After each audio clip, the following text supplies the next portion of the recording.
I thought I'd start 2023 with a cold and telling you what I think is going to happen in the electric car and renewable industry. Some of these are very well educated guesses and some of them are probably already happening as we speak. Now, this first prediction already came true, and that's because this script was written in November and recorded in December and then re-recorded again in January because Tesla ended up doing free supercharging miles, which was going to be my first prediction. In fact, if I can find the WhatsApp chat where I said to some friends that I thought this was going to happen before it happened, I will post that at the side somewhere here with a date stamp. But I did predict that this would happen. Now, it has happened, and it has happened in Europe and the UK and in the US on inventory stock.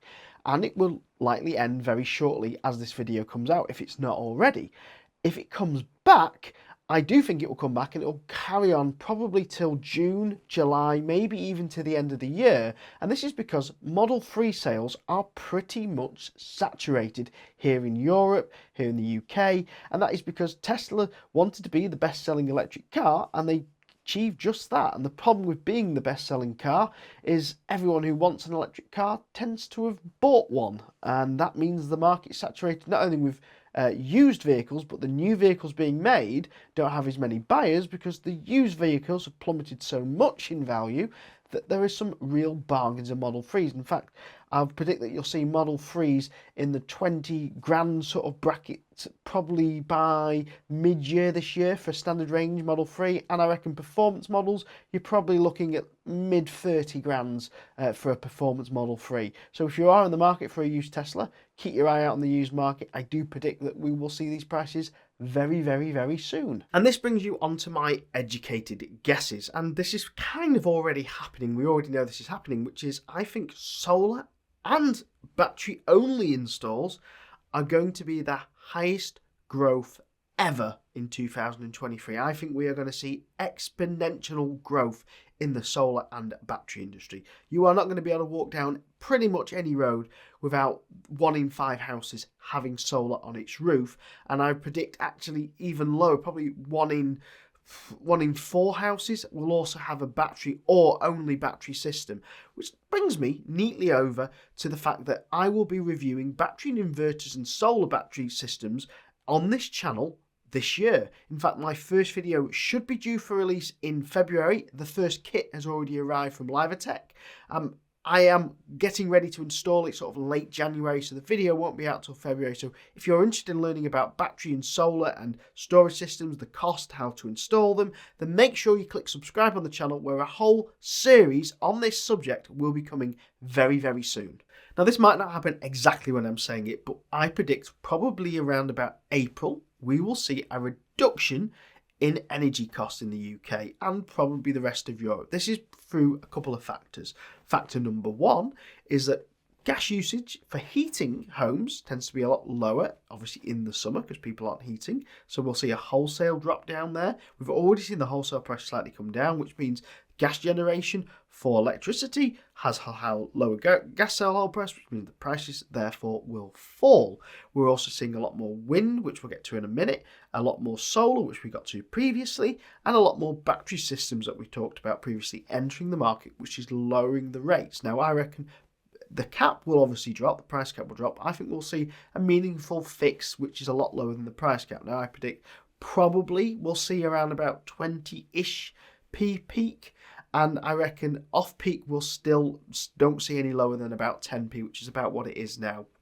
Why don't I think we'll see lower than 10p peak? Off peak, sorry. It's because more people are shifting to off peak energy, which has brought the off peak energy cost higher than it has been previously. This is actually good news because in turn it means that less power stations need to be built, which means that less peak electricity cost is added onto our bills as we try and build more power plants to sustain that peak load. If we're all shifting our load and the rate is more balanced, this actually means lower electricity bills for everybody, which is good news. Now, there is actually a new energy tariff already been announced for heat pump customers, and that is from Octopus Energy. There's a link to that at evnick.com/energy if you want to know about that. It has a double dip system, has 2 systems of cheap electricity through 2 different hour rates for heat pump customers, and then a really high rate during the peak rate to discourage those heat pump customers from running the heat pump during the peak rate hours.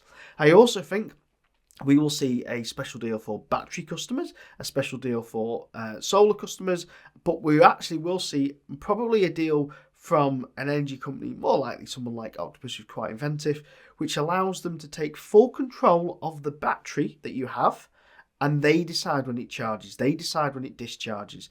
And I think that will be one of the most interesting deals we're going to see this year. And I do think it's about time that Octopus moved away from just doing the Tesla deal that does that and offers it to other battery customers. What do you think down below in the comments? Now, two things I think are going to happen in the charging market for electric cars. Now, first of all, I think the government are going to finally mandate a uptime for rapid chargers. Now, it's probably going to be mandated about 99%. How we justify if they're up or down is going to be probably worked out along the time this legislation likely goes in. Probably see this legislation become into law maybe April-ish time. When it does come in, it will only apply to new chargers. That means new chargers going in. And then I think there'll be a grace period, probably 2 years, to then apply it to all chargers, even pre-existing ones that are already in the ground. This will likely mean that charging firms have enough time to sort of scale up getting those old non-working chargers up to this 99% reliability, but it also means any new chargers being fitted should be of the best, latest, most reliable software and should have some type of fallback offline system, meaning if it gets disconnected for any reason, there is a billing system locally that can save a card detail for then passing on to the bank later, which would be a risk to the charging company, yes. Finally, I think we're going to see mandated roaming on chargers, which means that you'll be able to use one card. Now, yes, in the UK, you can at the moment just use your debit card on most chargers or your credit card. But having a linked charge card to a centralised bank account or a centralised account would be better for companies, and also the availability to sort of, if you have a work card and a personal card, you can tap either or for whenever you're charging for work miles or personal miles and make claiming a lot easier with one centralised billing system. We're going to see a £15 billion commitment to building the wires for offshore wind. I reckon we're going to see them build these wires by 2030, which will allow about 50 gigawatts of offshore wind to be built. Now, this is not a commitment to building the offshore wind plants. This is a commitment to building the wires to connect those offshore wind plants to. With this amount of offshore wind, our reliance on foreign imports of electricity and our reliance on burning gas for electricity is going to be severely reduced, working in to lowering the wholesale rate for the whole of the UK. I predict we will see the government change the way the heat pump grant works. Now, at the moment, it's £5,000 towards the cost of a heat pump, which means that companies like Octopus Energy are fitting heat pumps for less than £5,000 in some cases. Their normal quote would be 10. The reduction of government grant means that £5,000 took off that 10, meaning we're seeing quotes as low as about £3,800-ish, with a couple of rad changes and a couple of other things. Now, Octopus aren't the only company fitting heat pumps. There are plenty of companies fitting heat pumps that can apply for this £5,000 grant. What the government will do to this £5,000 grant, in my personal opinion, is likely reduce it slightly and maybe tweak it to saying that it's also has to go in with some sort of installation improvements at the same time. My advice to you is, if you're in the market for a heat pump, get a quote now and get it installed as soon as possible. It is likely that you will pay a lot more than the prices I quoted from Octopus. There is a reason why Octopus can do it for so cheap. It's depending on what type of house build you got. There is a video top right of how Octopus are planning on installing heat pumps for below this £5,000 figure. So I recommend you go and check that one out up there. Now, I actually do think 2023 won't be so happy as the other stories I've mentioned for some people, and that is because I think we're going to go through quite a tough global R. I'm not going to say the word because it always makes it worse, and that's going to definitely make some companies struggle. In fact, certain companies that I do think will struggle the most are EV charge companies, and not installers, I mean the manufacturers themselves, because at the moment we have a lot of them. In fact, I've reviewed on my channel over 10 EV chargers. I've looked at probably about 15 to 20 EV chargers independently, reviewing them, and I think that problem of looking at all these chargers has shown me that some of them aren't well built, some of them are a bit tacky looking, some of them are poorly designed. And in December 2022, the end of this year, some new legislation entered, which means that there's new security improvements, smart improvements, the way they handle everything. And this change will likely mean a lot of companies are going to struggle to comply. And some of them, I believe, at the end of the year hadn't fully complied.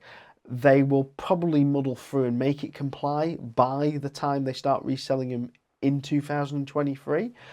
I'm not going to mention who they are, but they are going to really struggle, some of these companies. I also think that, yes, if they manage to get this legislation through, that's fine, but there's a lot of competition there. There's a lot of really well-made charge points, and there's a lot of well-established companies as well, and there's a lot of good choice of design at the moment. There's a lot of good choice of design. There's a lot of competitive on pricing, so a lot of charge points are coming at good pricing, and there's a lot of charge points which offer a good range of really robust features.